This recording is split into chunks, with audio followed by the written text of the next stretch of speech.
Pai amado, mais uma vez rogamos que o Senhor venha falar no nosso coração através do nosso Senhor, o Espírito Santo.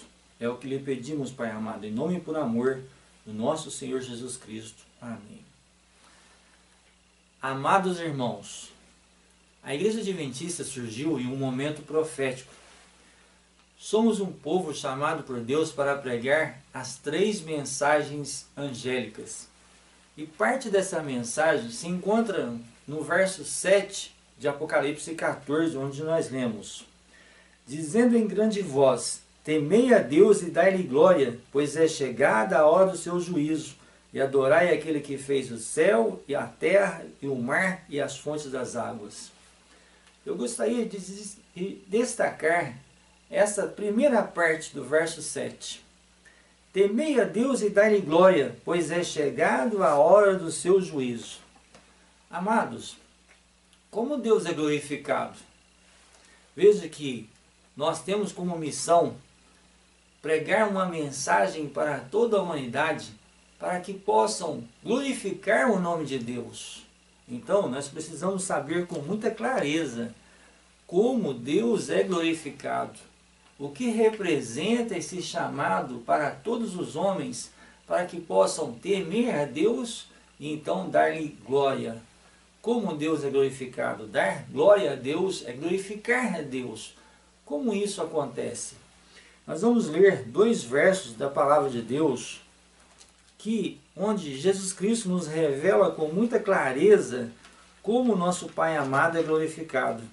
O primeiro se encontra em Mateus capítulo 5, verso 16, onde nós lemos: assim brilhe também a vossa luz diante dos homens, para que vejam as vossas boas obras e glorifiquem a vosso Pai que estás nos céus. Veja que Jesus Cristo nos conclama para que nós possamos, pela graça de Deus, brilhar diante dos homens, para que eles possam ver as nossas boas obras, obras produzidas pela transformação da graça de Deus em nossa vida, como resultado dessa transformação. E dessa forma, ao verem essas obras que Deus realizou na nossa vida, essa transformação maravilhosa, a luz revelando a graça transformadora de Deus em nossa vida, assim os homens poderão glorificar o nosso Pai que estás nos céus. Assim brilhe também a vossa luz diante dos homens, para que vejam as vossas boas obras e glorifiquem o vosso Pai que estás nos céus. Em João, capítulo 15, novamente nós vemos Jesus Cristo nos revelar como nosso Deus nosso maravilhoso Deus é glorificado. João 15, verso 7 e 8. Se permanecerdes em mim, e as minhas palavras permanecerem em vós, pedirei o que quiseres e vos será feito. Nisto é glorificado meu Pai, em que deis muito fruto, e assim vos tornareis meus discípulos. Vejam, nisto é glorificado meu Pai, em que deis muito fruto. Sabemos que o fruto aqui é o fruto do Espírito, que nos é relatado em Gálatas, né? Mansidão, amor, domínio próprio. Deus é glorificado na revelação da obra transformadora de Deus em nossa vida. É assim que Deus é glorificado. É assim que nós chamaremos toda a humanidade para glorificar a Deus. Um chamado para que possam revelar a grandiosidade do poder transformador da graça de Deus, transformando homens pecadores em homens santos, justificados, transformados pela graça de Deus. Amados, como essa mensagem para toda a humanidade será pregada? Como? Como que essa mensagem será pregada? Essa mensagem para que toda a humanidade possa temer a Deus e dar-lhe glória. Como essa mensagem será pregada? Olha, definitivamente nós podemos afirmar essa mensagem de chamamento para glorificar a Deus e dar-lhe glória será pregada por pessoas que estarão glorificando a Deus. Será pregada por pessoas que estarão demonstrando pelo testemunho que Deus liberta, que Deus transforma. Homens santos, transformados pela graça de Deus, de homens pecadores para homens santos, revelando o caráter de Cristo. Será dessa forma que essa mensagem será pregada. Nós precisamos entender que temer a Deus e dar-lhe glória é, antes de tudo, um chamado para a santidade. E se é um chamado para a santidade, eu pergunto aos meus amados irmãos, como pregaremos essa mensagem se nós não estivermos vivendo ela? O que está impedindo que essa mensagem seja pregada? O que está impedindo que o povo de Deus, que recebeu essa importante missão, essa missão de anunciar ao mundo a hora do juízo, avisar ao mundo que nós estamos vivendo um momento solene em que Cristo está intercedendo por nós no lugar santíssimo do santuário celestial. E que quando essa intercessão terminar, estará fechada a porta da graça e já não haverá mais tempo para se buscar a salvação. Nós temos essa missão de chamar a humanidade então para uma santidade, enquanto há tempo, antes que seja tarde demais, que a humanidade possa aceitar esse chamado de Deus para glorificar o nome de Deus, revelando aquilo que a graça pode fazer em nossa vida. Amados, o que está impedindo? Essa mensagem não será pregada pela nossa igreja, enquanto a maioria da nossa igreja continuar rejeitando a transformação que o Senhor nos oferece. Sim, nós não chamaremos a humanidade para uma transformação, para glorificar a Deus, enquanto nós mesmos estivermos rejeitando esse chamado. Já dissemos que essa mensagem será pregada por pessoas que foram transformadas, que aceitaram. Então, o que está impedindo essa pregação dessa mensagem na prática é essa rejeição.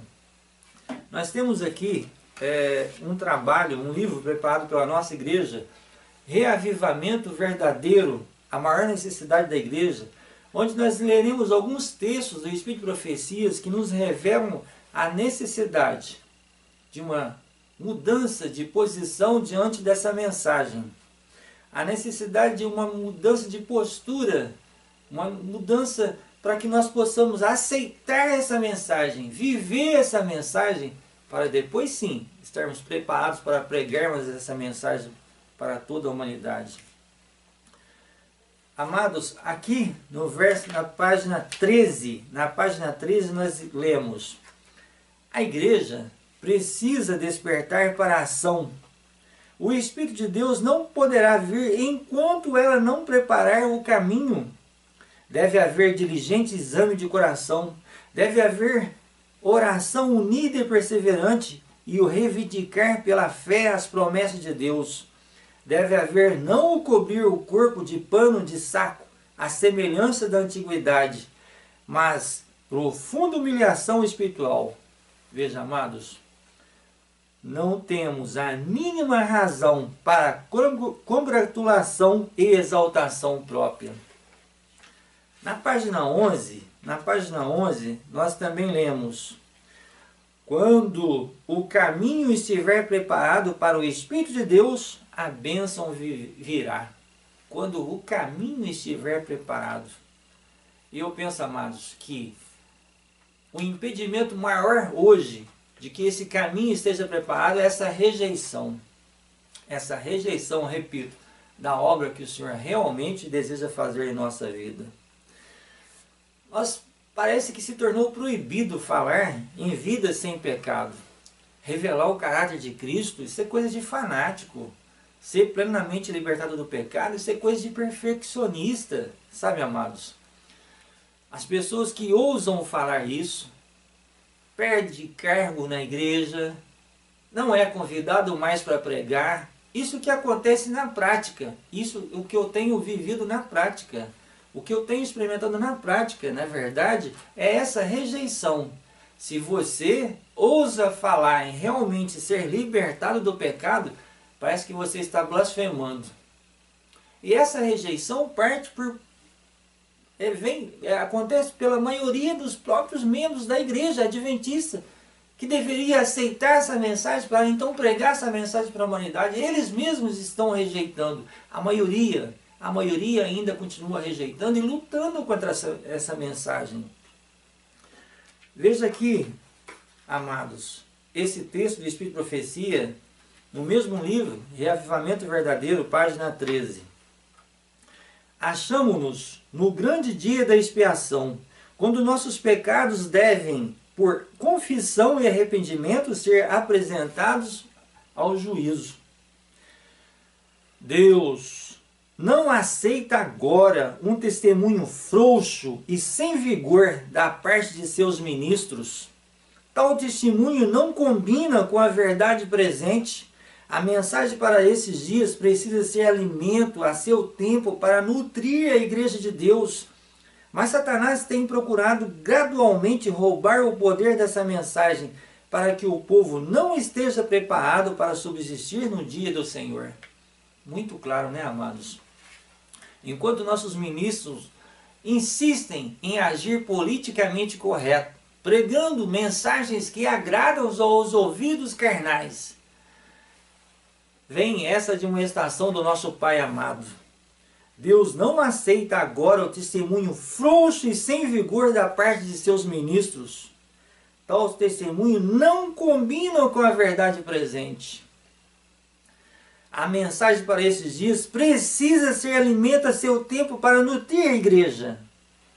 Amados, a igreja precisa ser preparada, precisa ser alertada, precisa receber e aceitar esse chamado de Deus para a santidade, para que depois possa pregar, não apenas com palavras, mas sobretudo pelo testemunho, esse chamamento para a santidade. Só teremos autoridade para pregar essa mensagem quando nós mesmos estivermos vivendo essa mensagem. Nós vemos então que, infelizmente, a maioria da nossa igreja luta contra essa mensagem, amados. Nós leremos agora um texto no mesmo livro, Reavivamento Verdadeiro, onde deixa isso muito claro. Muitas vezes nós encontramos os maiores obstáculos para que essa mensagem seja aceita e vivida por parte da própria igreja, membros da própria igreja. Vejamos, Reavivamento Verdadeiro, página 10 agora. Temos muito mais a temer de dentro do que de fora. Os obstáculos à força e ao êxito são muito maiores por parte da própria igreja do que do mundo. Vejam, os obstáculos à força e ao êxito são muito maiores por parte da própria igreja do que do mundo. Pouco mais embaixo aqui nesse texto. Mas quantas vezes se tem os professos defensores da verdade demonstrado o maior obstáculo ao seu progresso? A incredulidade com que se transige, as dúvidas expressas, as sombras acariciadas animam a presença dos anjos maus e abrem o caminho para a execução dos seus ardis. Amados, é uma pena que diante de tanta clareza, de tantas mensagens de Deus, nós continuemos cegos, sendo enganados pelos ardis do inimigo, que deseja que nós não estejamos preparados, que muito menos que nós preguemos essa mensagem para o mundo. Ele sabe que se nós fizermos isso, vai abreviar o fim dele.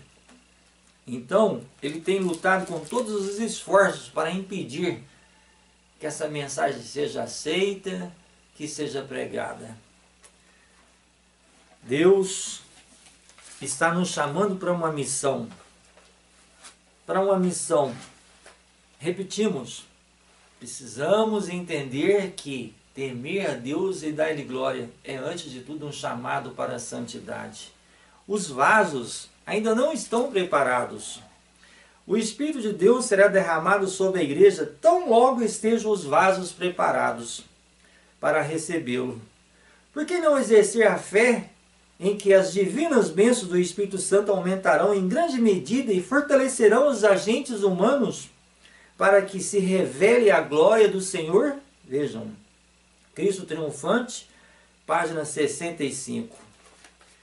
Todo o universo, amados, está olhando com profundo interesse o grande conflito, o desenrolar do grande conflito. Todo o céu tem olhado com profundo interesse para os que pretendem ser o povo que guarda os mandamentos de Deus. Eis aqui o povo que deveria ser capaz de reivindicar todas as ricas promessas de Deus, que deveria avançar de glória em glória e de força em força, que deveria estar em condições de trazer glória a Deus nas obras praticadas por eles.